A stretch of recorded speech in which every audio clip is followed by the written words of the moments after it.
mihango yuma ya thayo na waragania guku maMCA 88 magicuka miti na guthura atongoria ao rungu rwa kiama kia Jubilee.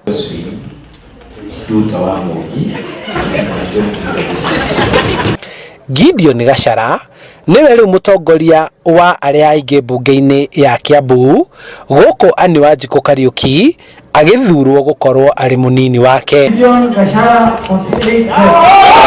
Muhuri wa mucarica mweru ni Kuria Karema nake munini wake magithura Margaret Mwago. I accept the results and I thank God for the victory.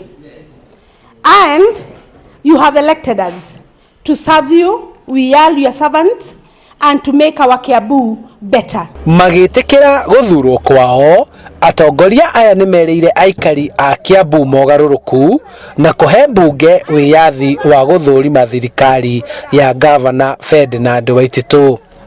Kiria turenda thiini wa Kiambu ni independence ya assembly itu. Maita maingi assembly itu ni rari ikaingirirwo muno ni mwena-ini wa executive. Na iraikagirirwo uguo tondu leader of majority uri urari kuo arari mundu muno makuaniriirie na governor. Guku nao aria maranyitaga maMCA aria marendekithitio ni mwena wa thirikari ya Waititu makionekana mari na mothiu ma kuhotwo, nao aria manjiriirie ruhuho rwa mogaruruku magikungwira thiini na nja ya mbunge ino.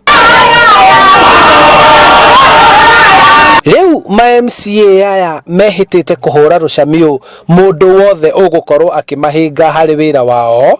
Rucamio ruru rukimurekithio speaker na munyinyi wake hamwe na macici aria marauga mahitukirio na njira etari na utheri kuruta wira thirikari-ini ya Waititu baba yao. Thutha wa ngucanio cia utongoria thiini wa nyumba ino, atongoria aria mathuritwo eru riu mari na uigiririki wa kurehe mogaruruku thiini wa kaunti ya Kiambu. Handu-ini ha Inooro TV kuma nyumba-ini ya iciriro ya kaunti ya Kiambu, njitagwo Charles Gikuka wa Kariuki.